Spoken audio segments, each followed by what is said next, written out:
hello again. This time we are going to compare a beginner and a pro skier. There is a lot to learn from seeing them side by side. A lot of people think steering is just for beginners. The vast majority of skiers don't even know that steering exists.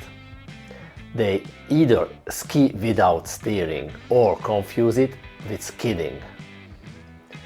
Some people also believe that steering is different for beginners and advanced skiers. Sometimes I feel steering is more about intention than a movement that I can easily describe. Maybe my way of steering isn't the only way. Others might have different or even better methods. What really matters is the goal, not just the movement itself.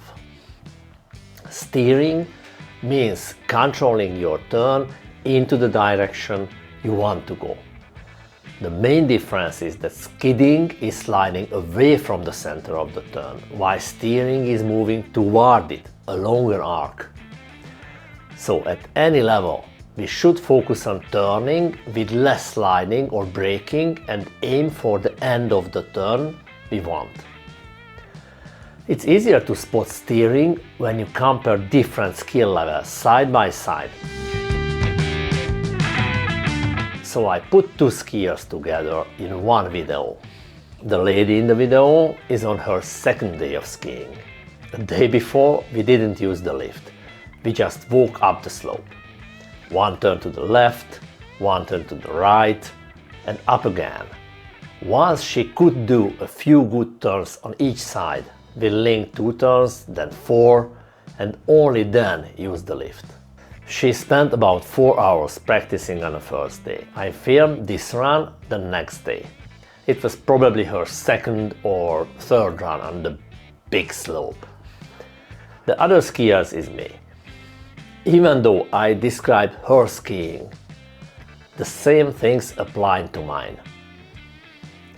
In the first part of the video, I covered the skier bodies. The upper body can deceive our eyes, even though everything essential happens near the ground.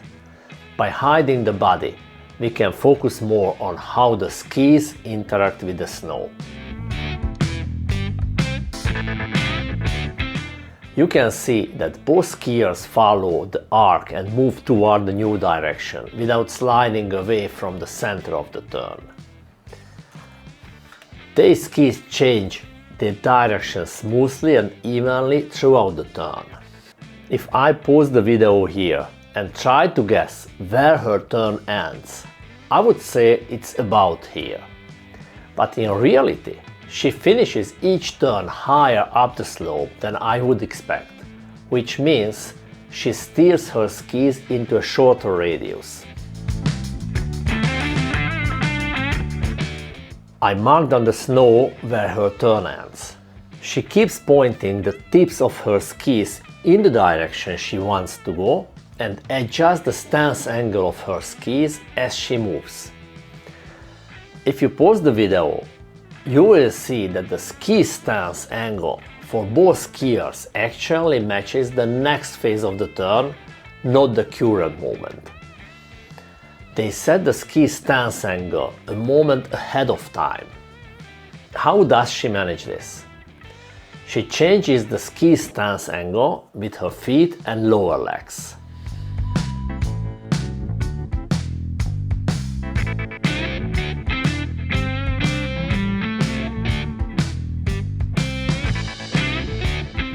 To rotate like this, her hips needs to be placed toward the middle of the turn rather than over the skis, so a bit of inclination is needed.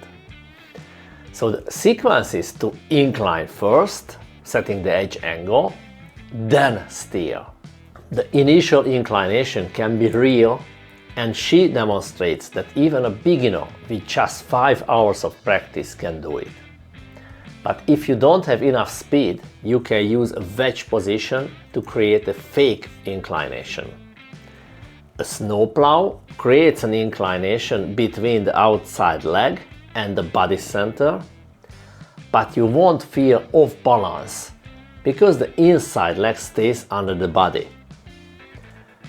She can incline well because she doesn't kill her speed by braking during the turn.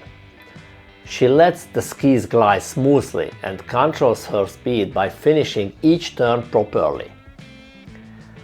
Most beginners make the mistake of ending the turn too soon close to the foreline and then brake with a snowplow in the next turn. Because she manages her speed better, she can incline first and then steer after. She starts rotating her lower leg for steering only after she sets the initial edge angle. In the first part of the turn, her steering is moderate, and from the middle of the turn, it becomes stronger. The reason is simple, and it's good for all skiers to know. At the start of the turn, we are at a different edge angle to the slope than at the end. The edge angle changes because of position on the slope changes during the turn. As the edge angle and the inclination change, we can steer more effectively. Her steering increases as she moves through the turn. She adjusts her effort and takes advantage of the new opportunities as they come up. That's why we can see more steering and more pronounced ski stance angle from the middle of the turn than before. It's also interesting why my skis are parallel and why her skis are sometimes unsynchronized. The main reason is that to rotate the skis properly, your hip needs to be toward the middle of the turn. It's easy with the outside ski, but with a slightly wider stance, the inside ski moves under the inside hip, loses edge angle and makes rotation harder. That's why it's easier to ski parallel after the middle of the turn than before. After the apex of the turn, the skis naturally gets on the edge, and your body is up here relative to them, which makes them easier to control. On the other hand, it's more natural to rotate the foot inward medially than outward laterally. Kicking a ball with the inside of your foot feels easy, but kicking with the outside feels odd and less precise for most people. You can rotate the outside ski with a natural inward motion, but the inside ski needs that weird outward rotation. We definitely need to put more effort into learning the inside ski steering. Many skiers and ski instructors simply give up on learning or teaching it. The third interesting point is the difference in the upper body. Her upper body and arms spin in almost every turn. My upper body stays pretty quiet. The difference is that she's made about 100 turns in her life and only has a few hours of experience. I've done hundreds of thousands of turns at different speeds and turn sizes, and I have decades of experience. The ski in turn creates forces and twists on your body, while your body moves along a curved path and also rotates around the center of the turn. All this movement, linear and angular momentum, can spin your upper body on arms,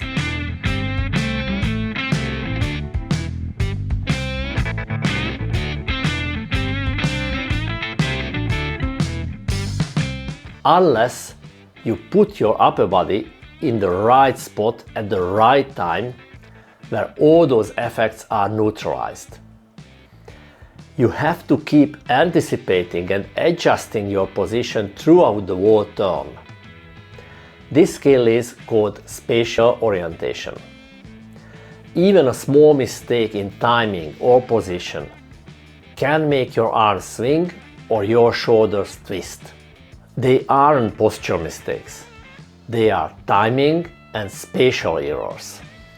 If you are inexperienced with the nature of the turn, you won't know where or when those right spots are, and nobody can tell you how or where it is exactly. You need to practice it and experience it.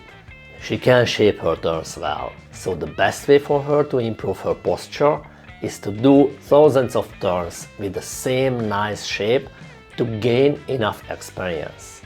Most skiers, if they feel those pains, get afraid and let the turn take a longer radius, which is easier to manage, but means less control.